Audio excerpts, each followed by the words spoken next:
everybody. Welcome back to A Bro's Guide to Glitter, and welcome back to our second episode of Fashionista Fall. Today's topic will be modeling. Today, we will be sitting down with a guest who is a model himself to discuss his own modeling journey, his fashion inspirations, and the gender imbalance within the modeling industry. As previously stated, my guest is a model, having walked the runway and produced his own shoots, but he'll go more into detail about the range of the work he's done. He and I first met this spring at NYU. We're both drama majors and met doing class together at Stone Street, the screen acting studio. Please meet this hybrid actor, model, designer, beautiful man, Doyin Ajijola.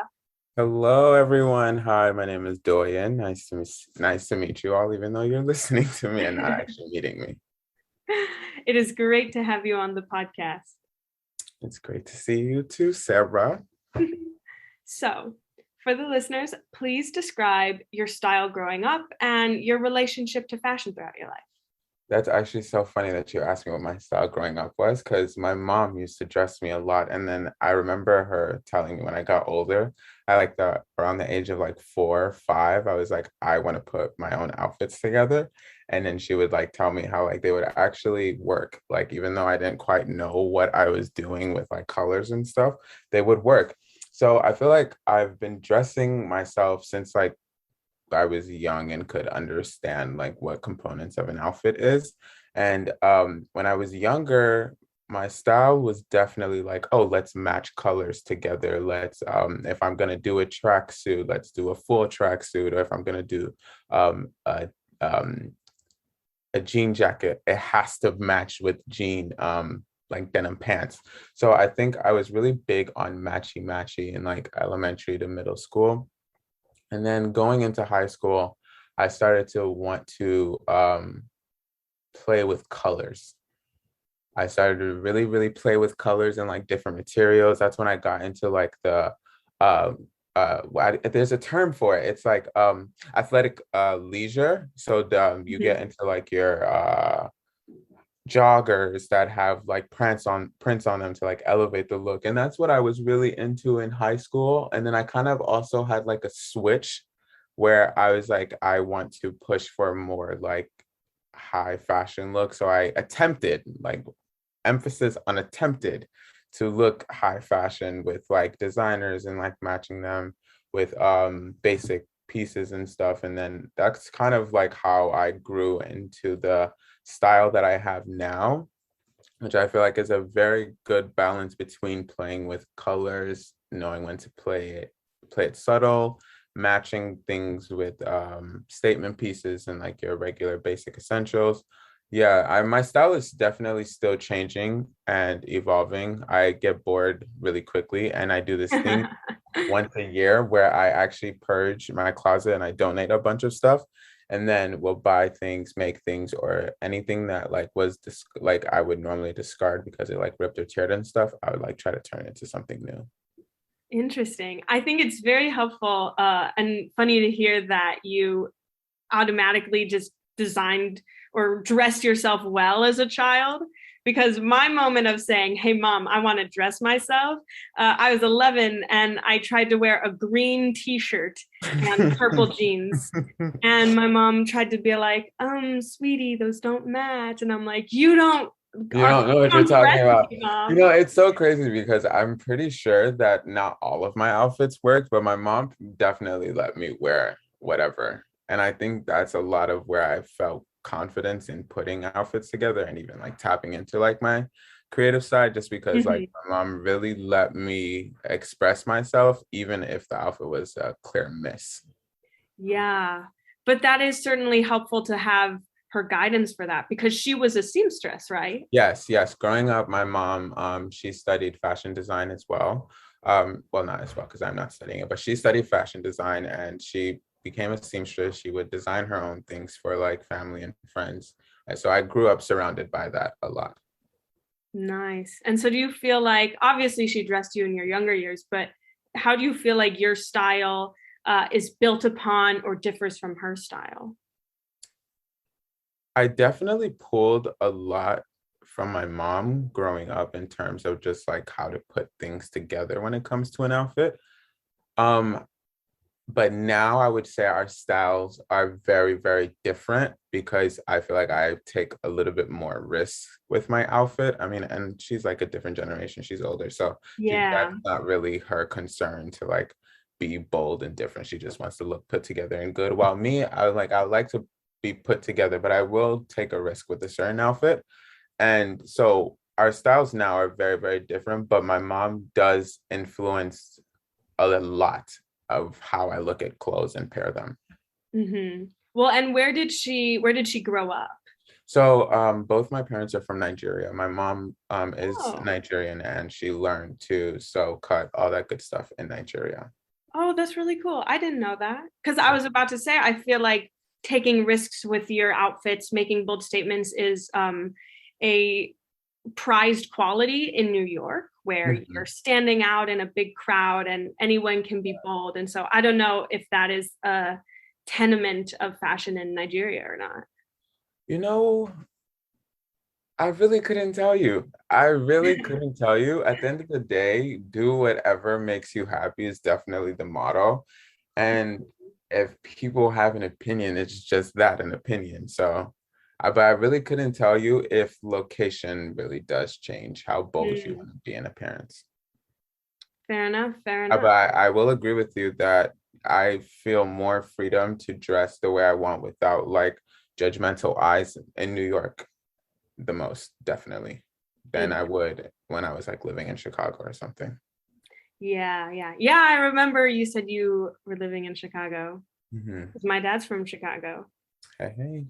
hmm So you are not just a model and fashion designer, you're also an actor. So I'm interested how your interest in fashion and modeling impacts everything else you do artistically. Of course.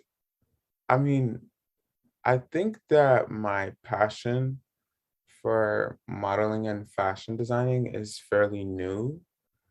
And while acting has always been like the way, like the art form that I clinged to, and I think the way like modeling and fashion influences me as an actor is just I'm really into everything, not just on screen, but also off screen. So like all the stuff that goes into building up a character's image, I'm very, very into because of I like to understand like you put like the color palette for this specific character is all dark. Why? And then like all that stuff Mhm. helps me as an actor. And because I have actual interest in fashion and costuming and stuff, I'm able to have fun learning this and then use it to apply myself when it comes to preparing a role. Yeah, that's such a good point. And because even if you got hired on an acting gig, if it was a small budget or indie and they needed a costume designer, you could get Exactly. double paid. I could make it work for myself without having to like stress about it. It would come naturally to me. Yeah. Yeah, for sure, for sure. So let's play a word association game. Okay. I'm going to put, Gonna be really bad at this.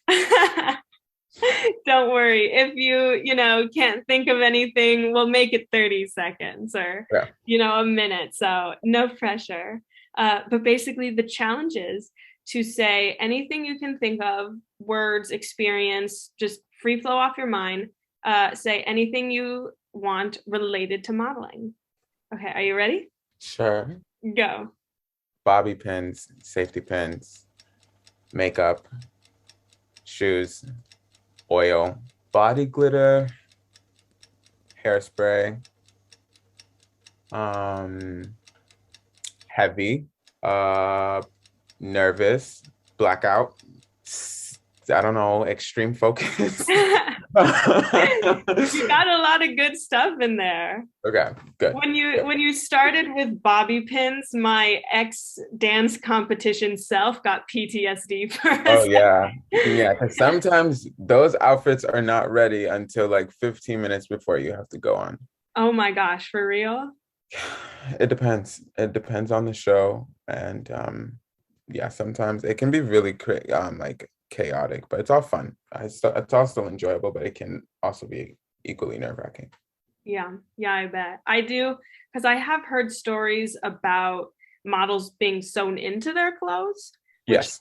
it's interesting to hear about because my initial reaction was, well, if a model has to be sewn into their clothes, then how great could the clothes be for consumers? But that's assuming that that piece of clothing is for the store and on the rack instead Exactly. of being Yes. an art project. Exactly. Because I feel like a lot of the times people fail to realize that what's on the runway is not ready to wear all the time. And it could be couture pieces. Like modeling and fashion is an art form.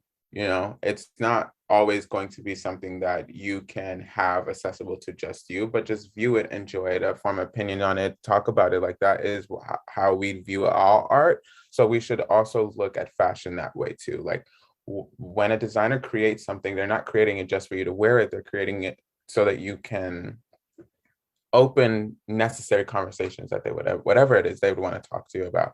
Like for example, like Kim Kardashian putting caution tape around her body. No one can really like make that an outfit on a daily, but there's a conversation that designer wants you to join in. So that's what it is. It's an art form that's supposed to spark conversation. Yeah, that's a very great way of describing it.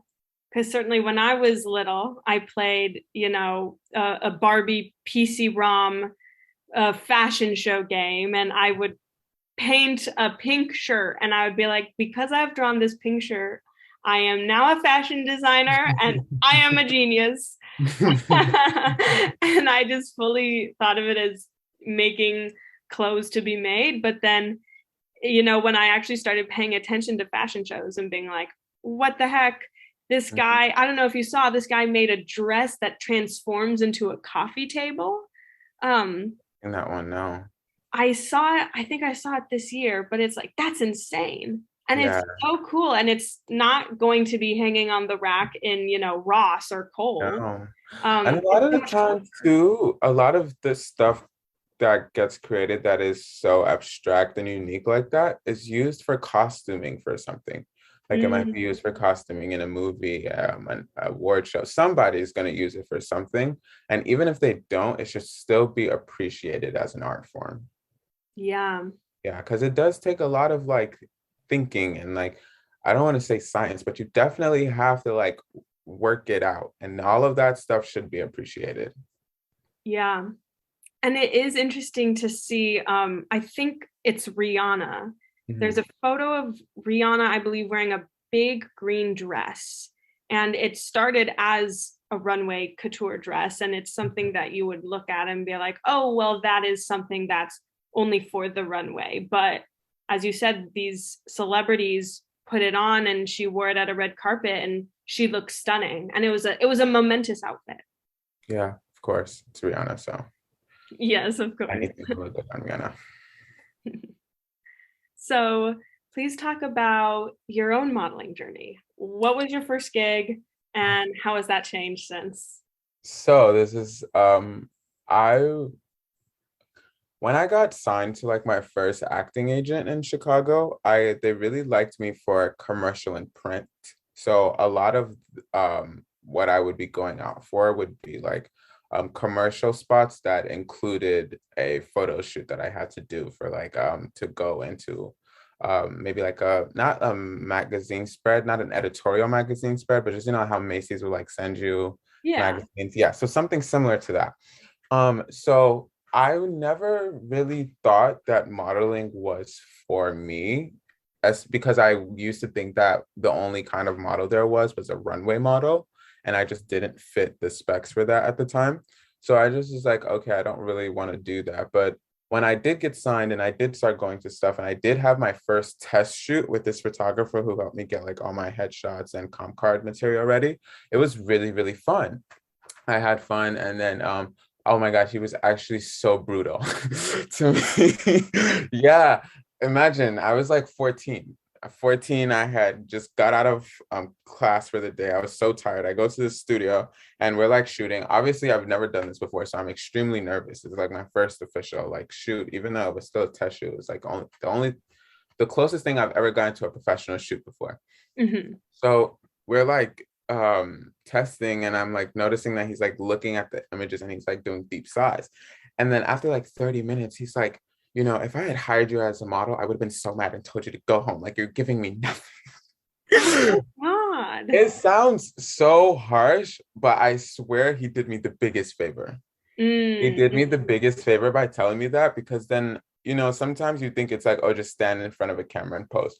But how you look on your front camera or even your back camera on your phone is going to be so different than from what a professional camera and photographer can get of you. So learning that comes with practice, like you would practice anything else. Literally practicing how to stare into a camera sounds so stupid, but you should really do it if modeling is what you're thinking about, because the more comfortable you get behind the lens, the more comfortable you'll look and the more assertive you'll look on camera and the more control you'll have of what you're portraying.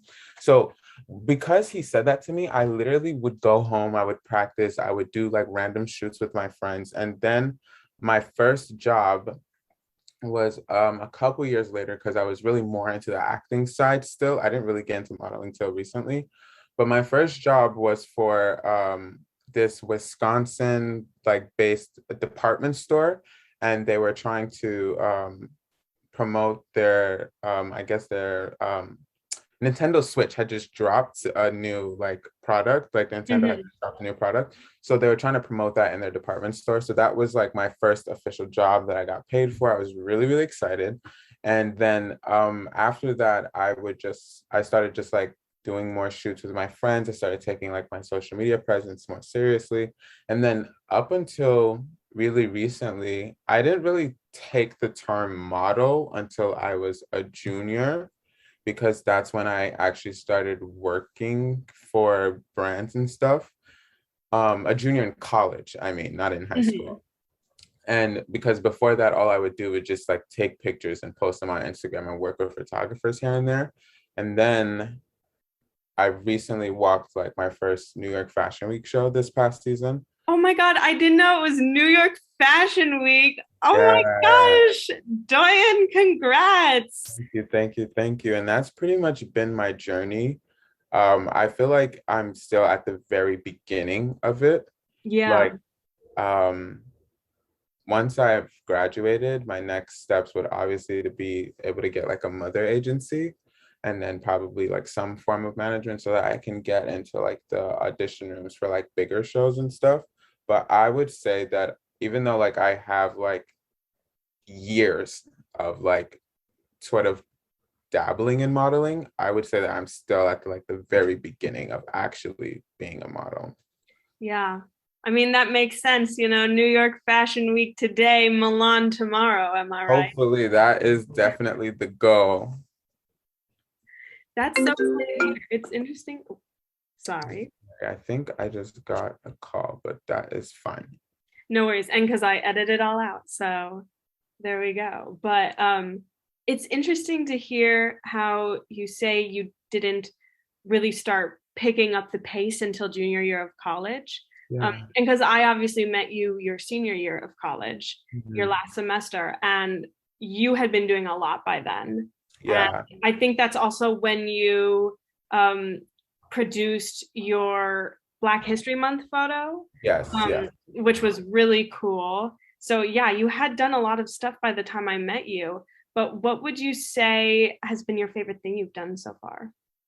Definitely New York Fashion Week for sure, because it's like the most official thing I've done. I mean, I am actually forgetting that in my junior year, I studied in London, and my suite mate was a photographer. So we Mm. just did these fun shoots, and he would send them to magazines to get publicated to be put into stories. And this is when I was like, okay, I can maybe like say like I'm an actual model, was because the images that we took were selected for like their second edition cover story. So Oh, yeah, so like I feel that that is what let me go, okay, I'm gonna start doing a lot of like putting a lot of time and energy into modeling. And I feel as I go, the more things I do are I don't want to say better than the rest, but I feel like I'm on an incline. So the most yeah. recent experience that I have is definitely the one that I like love more, because it's like a trajectory that I'm following and I'm like happy with where I'm going, if that makes sense. Yeah, makes sense. You're growing. Yes, That's always cool. trying to grow. Yes. So I have a question about New York Fashion Week because the stereotype is that all NYU students are trying to sneak in. Last year I did live in Soho and so did consider borrowing a camera from someone and wearing a black turtleneck and seeing what it would do, but I ultimately couldn't borrow a camera from somebody. What was it like from the inside, having not had to sneak in? Truthfully, it was really, really chaotic. It was, oh my God. This is the funniest thing though. I didn't have a fitting for the show. Like, Mhm. there's usually, if you're not signed to an agent, the process of getting casted is a bit it's a bit like all over the place. So I submitted a week before the show. I found out that I was casted 3 days before the show. That means there's no time for a fitting. So usually I've heard from other models that like I'm friends with that sometimes if your outfit's just not ready or they don't have a size for you, they'll simply just send you home. So like you're cut from the show and that could happen day of, that could happen minutes before you walk on stage. So I was a bit Dang. afraid that when I got there, I would not be actually in the show. Yeah. So I get there, I'm like waiting, thinking that like, okay, so the first thing they'll do obviously is to see if they have an outfit for me. No. They like I get there 2 minutes later, I'm in a chair. The creative director for the show wanted like really shiny faces. So they like I get put in makeup and hair. Then there's a lot of sitting and waiting when you're not doing a run and you're not doing like makeup and hair. So then you're literally sitting and waiting for hours until the show starts if you came too early, which I think I did.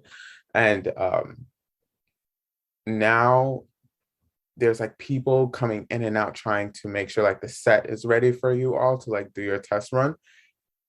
The set did not get ready until it was time for the show to go. So we didn't do a test run. So then, Wow. yeah, so then we are moved backstage, and now we're getting our outfits.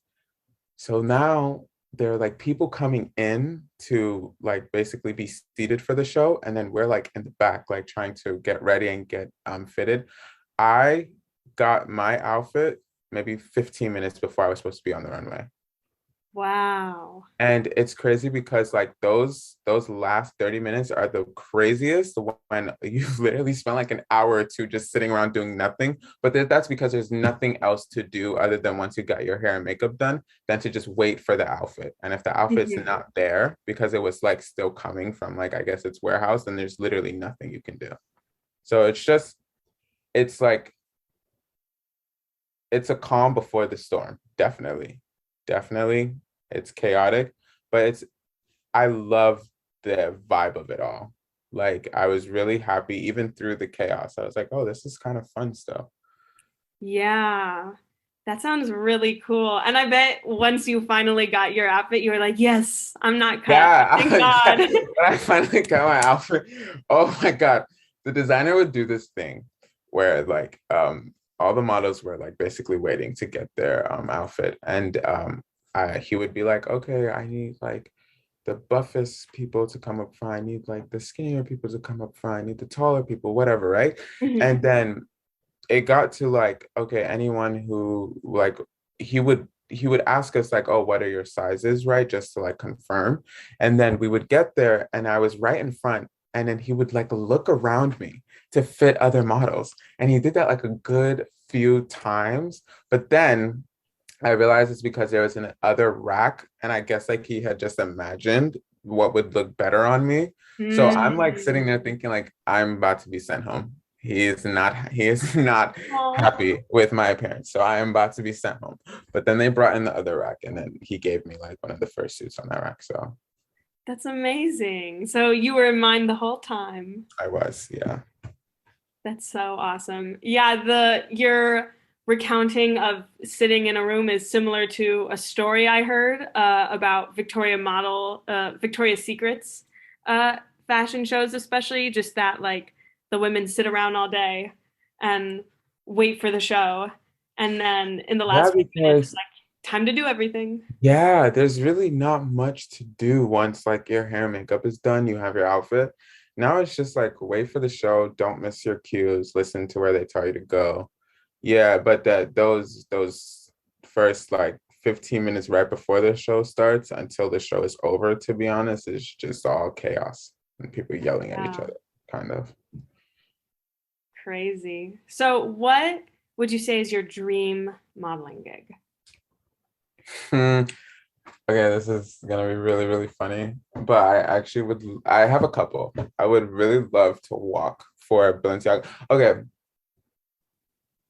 I feel like I am really, because maybe this is like the commercial side of me speaking, I would much rather do a campaign rather than just a runway.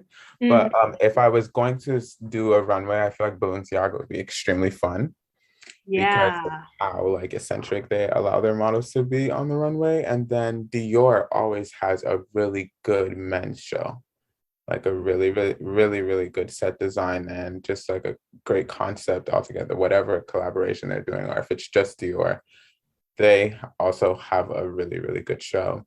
And then Prada, I'm obsessed with.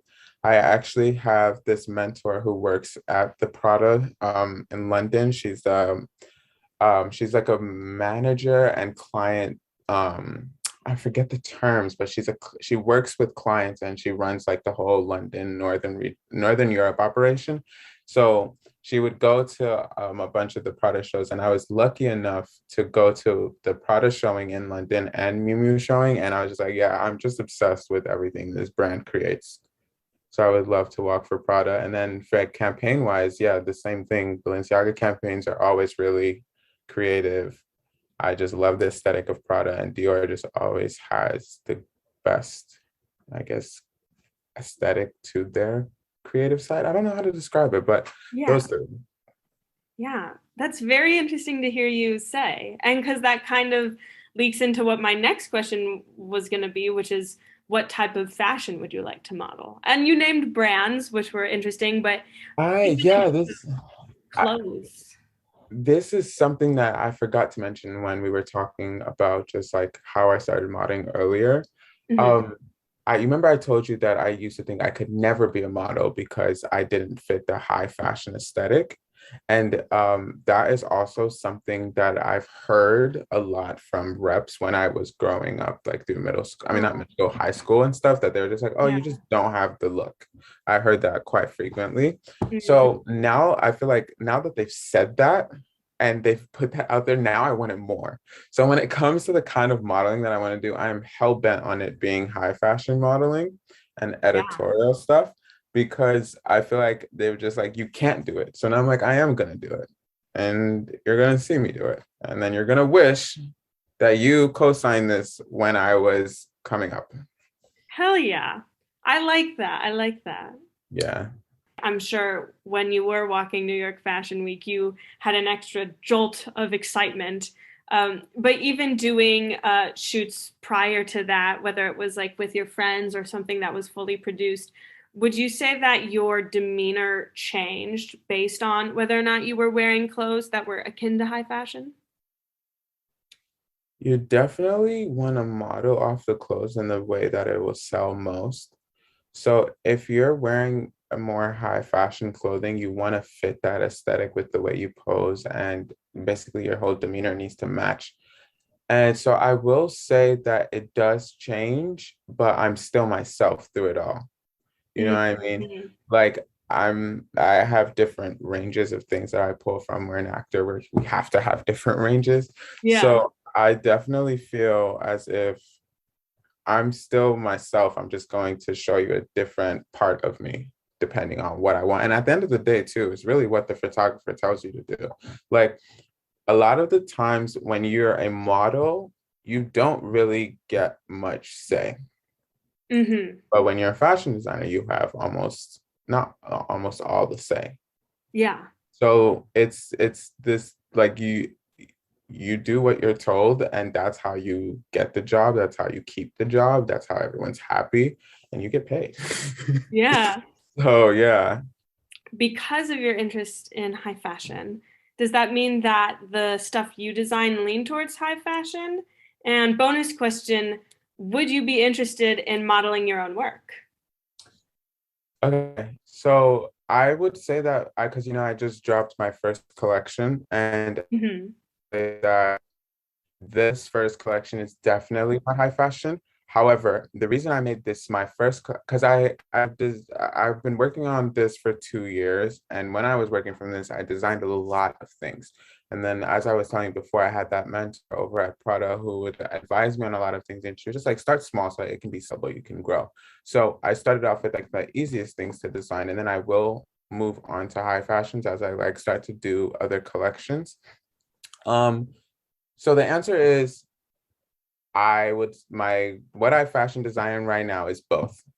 Hmm. However, I am looking towards like shifting more towards high fashion stuff. And then if I would model my own stuff, I'm leaning towards no. And the reason is I want there to be a distinction between like me as a fashion designer and me as a model. And then I think there's a certain level of seriousness that is applied when I can sell something without having to include my face in it. I think then it's like we're solely product related. And I think sometimes like it's a great separation of art and artist. I think that that's kind of like how I want to approach fashion because I want it to live on past me. So it would be Mm. something that can be transferred down. That is definitely the goal to have like an actual fashion house, like if it's possible. So I would not want to be the main model for my stuff, but time here and then I can, if something needs to get posted soon and I can't find a model, I am gonna just like make it happen. But I would like to not be a model for my own work. That makes sense because thinking about Lin-Manuel Miranda, I feel like by doing his own stuff, yes, he's giving himself opportunities, but he's kind of pigeonholing himself into his own work, so he's not getting other gigs. Absolutely. Yeah, that's another thing too. It's like if I'm succeeding as a fashion designer and all you see me is in my stuff, it might not want brands might not also want to like get that because I'm already the face for my own stuff. They might not want to use me for other things. So I do want there to be a distinction between me as a model and me as a fashion designer. And I'm not sure if they can exist at the same time, but I'm going through like exploring that. Yeah, yeah. I actually didn't know that you just released your own collection. Oh Care my to gosh. share the name and more about Yeah, it? it was like it's an extremely soft launch because I'm still like, first of all, it's Red Earth denim and goes for red for short. It's an upcycling. My first collection is around upcycling, and that is pretty much like what I was really passionate about at the time. And now I'm really big on sustainable fashion. I think that we all know that our world is dying, so let's try to help it in any way we can. So, given that fashion is my interest, this is how I'm choosing to join the conversation of sustainability and sustainable living. Um, so I did do a soft launch in honestly this past month. I want to give you a specific day, but I can't remember anymore. And I've been getting orders, I've been posting, and I just didn't really do like a really big launch only because I'm still very new and I'm working on the brand as it's out there. So I'm just like making sure that when I am ready to like actually take it full force with like marketing and all that good stuff, that like the online presence and what you see is worth all that extra work that I'm putting in getting people to know of my brand. Yeah, that makes sense. That's super cool. Yeah, yeah. I've been surprised with the response that I've gotten.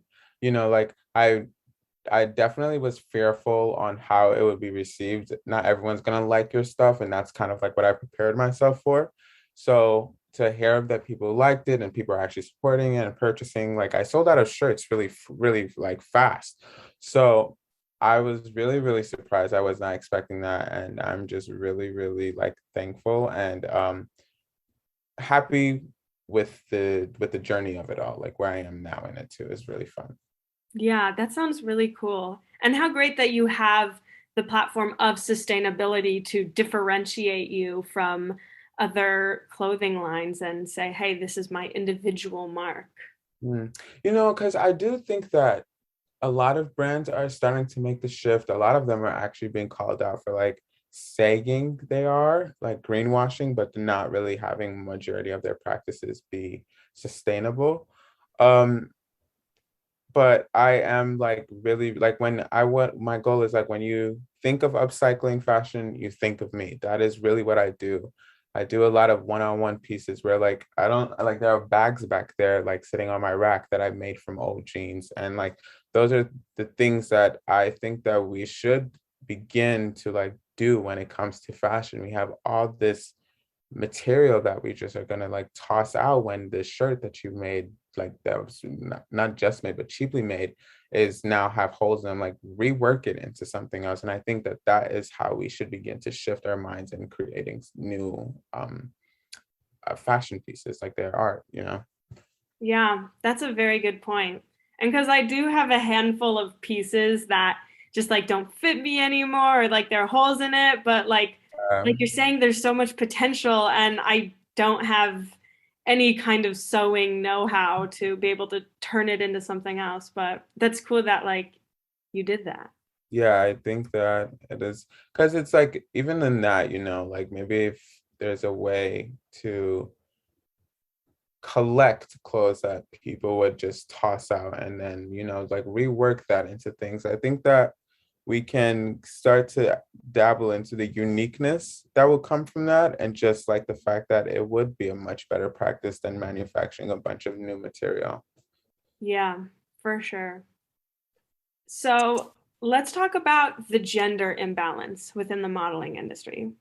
Mhm. So, a statistic I found stated that most professional models, out of most professional models, 77.7% were women and 22.3% were men. This study did not include gender nonconforming people, but at the last New York Fashion Week, there were 36 gender nonconforming models, which accounted for 1.55% of New York Fashion Week, but I don't know how that translates throughout the whole industry. According to BBC, top female models make 75% more than top male models. So, for example, Giselle, I don't know how to pronounce her name, Bunchen. She was the one who was married to Tom Brady. Yeah, Um, yeah, talking about that. okay, thank you, thank you. So in Mhm. 2016, she made $44 million dollars, versus in 2013, someone named Sean O'Pry made $1.5 million dollars. And Yeah. of course, it's hard to tell those exact differences because the differences in assignments. Um, but how have you experienced this gender imbalance, Doyin? What genders do you typically work with? When you're on a set and the designer makes both clothes for women and men, there's definitely going to be a lot more women than there are men. And it really just falls down to what is the designer designing and who are they marketing to. There's a market. Like when it comes to fashion, there's a market for women. And I think that it's really, really great actually that uh, um, there is an industry where women can come out on top. I don't think that that's something that like the men should try to come for. Like there isn't already enough opportunities for men. But there's just the market for women. Like you mentioned the pays. I just think that it just falls down to out of all the jobs that are available in a year, which campaigns are related to women's clothing. A lot of it is going to be towards women because if you think about like fashion for men, it's usually straightforward.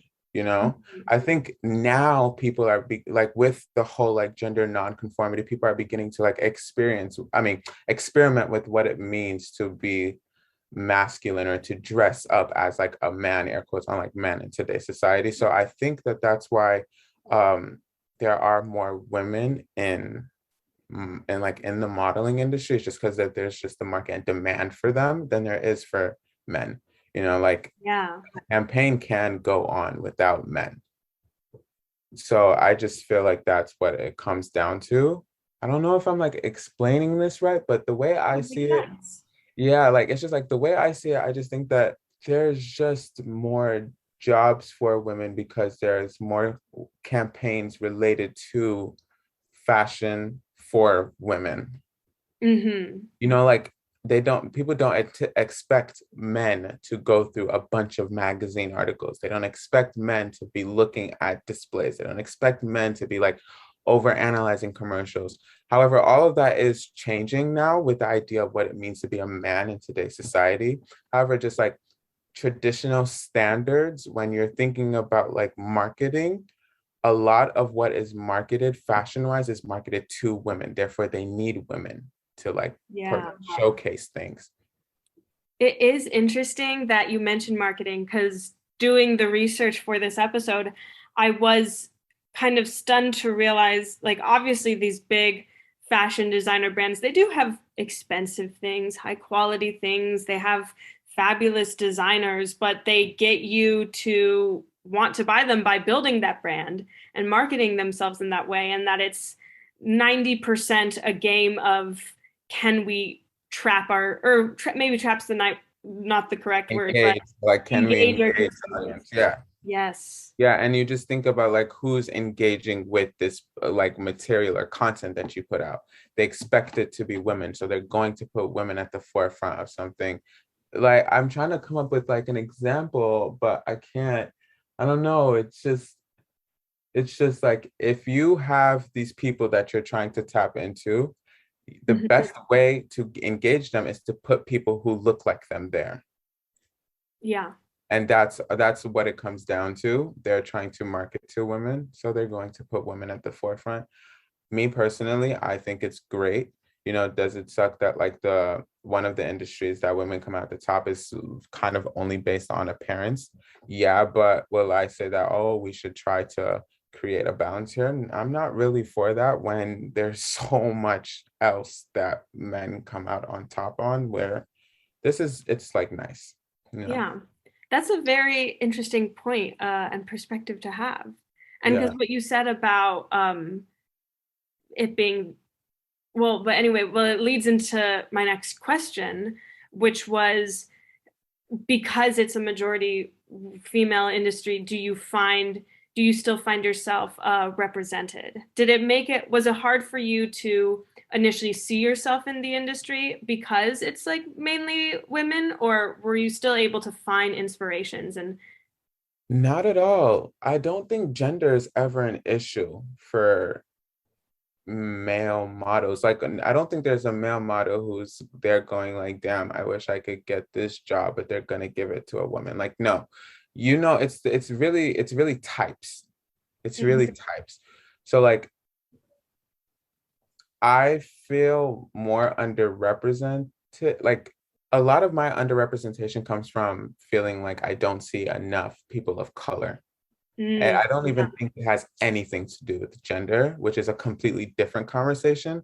But Mhm. a male model is not looking as like at a female model as this is my competition for a certain job. Because if a job description is looking for, I don't know, like a blonde woman, a blonde man is not going to fit that category unless they're non-conforming and then they also have androgynous features, you know what I mean? So Yeah. like it's I guess it's starting to become like more fluid, but we're not each other's competition. I would say where no one is really like competing for anything. But in terms of underrepresentation, it has more to do with just like the color of my skin than the gender I am. Yeah, that's very fair. And because in that same report that I saw on the New York Fashion Week that talked about the 36 gender nonconforming models, they did have a section in talking about the race demographics. Um, Yeah. and what the study said was that New York Fashion Week was 46.8% person of color, Mm. without giving a specific breakdown in terms of individual groups of people, which shows the idea that they know they need diversity, but they don't have the wherewithal to specify certain people's backgrounds and figure out of the people of color we are employing, which segments of people are underrepresented. Yeah, yeah. Yep, yep, yep. I think I know I'm actually remembering that you also asked like is that like why I felt it would be harder to get into modeling like because of that like is it like what did gender play into that? And Mhm. no, gender did not. However, race did. And Mm, I feel as if I didn't, dark skin models and black models, they're really starting to like make that space now, which I'm so appreciative of as a black model. Um, but growing up, I felt that like it would be almost impossible with like my features. I have a very like I don't have Eurocentric features at all. Like my features scream black. So I think that because of that, it would be really, really, really hard. And I also, like growing up, thought that I had to change a lot of that, like literally surgically, if I ever wanted to try any of that stuff. mm, So it was definitely harder in the past, not because I was like, oh, this is like a woman's world, but only because I was thinking you are black, and not only are you black, but you're a black man without Eurocentric features. So it is going to be harder to try to crack into it. And I still feel that now, but not as bad as I did before because there are these like current black models who are currently doing really, really, really good in making that space.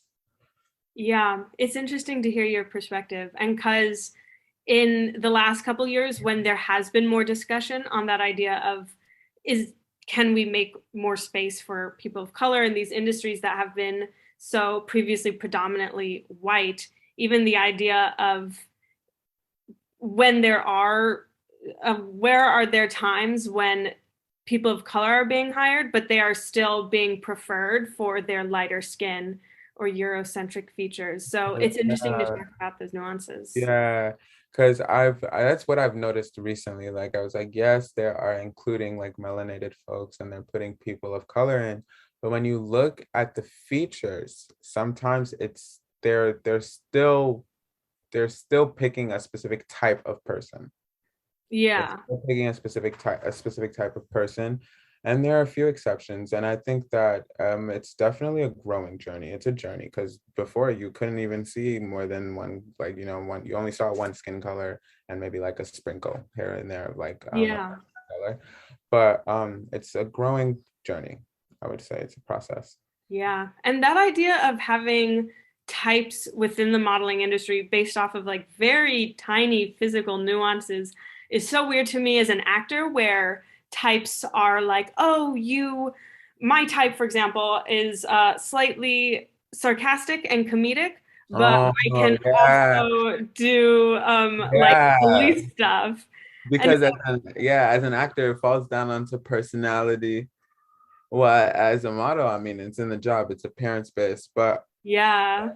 I still think that there's a bit of crossover happening actually between both industries where types are starting to blend too, where like it's Hmm. because a lot of acting jobs that I've went on to, sorry, it's like great personality, but what they imagine the character to look like is not what I look like. Or I Yeah. look great for the role, but the personalities don't match. Do you know what I mean?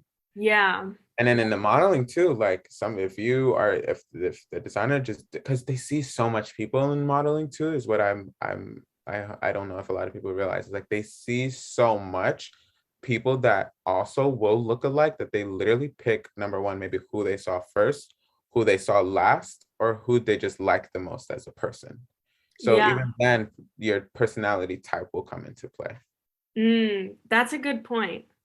And that's good to know that at least if you feel like you're lost in the sea of people, hey, maybe your personality will get you Well, through the door. yeah, definitely. Yeah. And because I did see, in doing my research, I can't remember the brand, I saw a show where like that brand's signature look is women who are super duper tall and have like long faces and square jaws and like uh, hooked noses. Mhm. And I feel like that, like the square jaw and the hook nose, that's so, so specific. Yeah. But if they are, it's crazy to me that they found that many people who really do look like clones of themselves. Like, what? Right. Oh yeah, I feel like people don't. A lot of people want to be models, and Hmm. a lot of people are looking for models too. So sometimes you could literally just be walking the street and you'll get scouted, and it'll start that way. And there's also just a lot of people submitting too. So Hmm. you're bound to see people who will look exactly the same. And it will work in your favor, like you mentioned, like that one brand picking different people who share the same features, or it won't, and they will have to come down to like who they like the most as a person. But there's so much people submitting to things and so much people looking out for things, like for Yeah, people who can fit the aesthetic they're going for. yeah. So crazy to hear. So going back to the idea of models pay. So it Mm, sounds like then that the reason women are, or at least the top female models are being paid more is because the projects are just bigger. they're working more, yeah. Yeah. They're working more. It's not like we're going for the same job and then I'm gonna get paid less just because I'm a male, like how it is in most industries. Hmm. It's mainly like who's on set the longest, who has to do more, who has like they're just working more. Yeah, that's fair. So, I don't mean to incite any insecurity in you, Doyen. Mhm. And if, please, if it, makes you insecure, you don't have to answer. Ask me anything. Okay. I know that women, not just in the modeling industry, but in the world in general, face a lot of ageism. And female actresses especially feel like their career is over at 40. Mhm. Um, and even though that ageism doesn't exist for male actors, I'm Mhm. wondering what the opportunities are like for older male models. There are definitely opportunities, however, it changes a little. Hmm. Um, I think now people are wanting more from runway shows, so you will see older models too. Like Yeah. you, yeah, people are just like, stop giving us the same old, like give us something new. So people are getting really creative with how they present their collections. So older models are definitely, still being a part of the space. There's gonna be a space for you somewhere, there is always going to be a space for you somewhere. It's all about just like finding it and tapping into it. But for me personally, I do think that there is like an age cap that I've put on this because of like what goes into modeling is Hmm. very like appearance based. And for some people it comes naturally and for others it doesn't. And I feel like for me, I don't know. I get told by some that it's like I fit that like high fashion aesthetic, and by some I'm told that I have that commercial look. But for me, I know all of what takes into this, like making sure that if a casting comes 2 hours, I can be ready for that at all times. So living in that is not something that I want to do for a long time. So the older I get, the more I will pull back from modeling. But I do know that there is a space for everyone. On my last runway, there was an older man there, and he looked just as great as us, and we're younger or whatever. And he looked just as great. He walked just as great, if not better. So I think it's a space for you. You just have to find it. And the more people, as in consumers, demand what they want to see, the more creators will give. Mm-hmm. That's good to hear that, there was a guy at your show who was on the older side. And that does make sense. I mean, I think I too, if I had been doing modeling for so many years and accrued so much money, I'd be like, okay, Like, early retirement. yeah, yeah. Because it's like what comes natural, some people are just naturally born for things, and I just think that for me it just takes a little bit more work than other things, Yeah, but because I enjoy it, I do it. So that makes sense. It's like how a lot of actors, by the time they have kids and are distracted by other things, they just start production companies instead of keep acting. Yeah. Yep. So, this brings us to the next segment of the podcast called Convince Chad.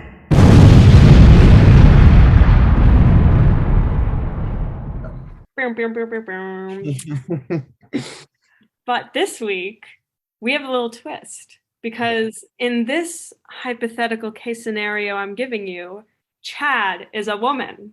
Okay. So imagine this. You're chilling out in your apartment on a weekend, you're just hanging out, and then you suddenly get a call. Your phone's like ring, ring, ring, ring, and you pick it up and you're like, hello? And the person on the phone is like, hey, it's me, Dean Allison Green. And you're like, oh my gosh, Dean Allison Green of Tisch School of the What Arts? are you doing here? That's exactly what you say. And she is like, yes.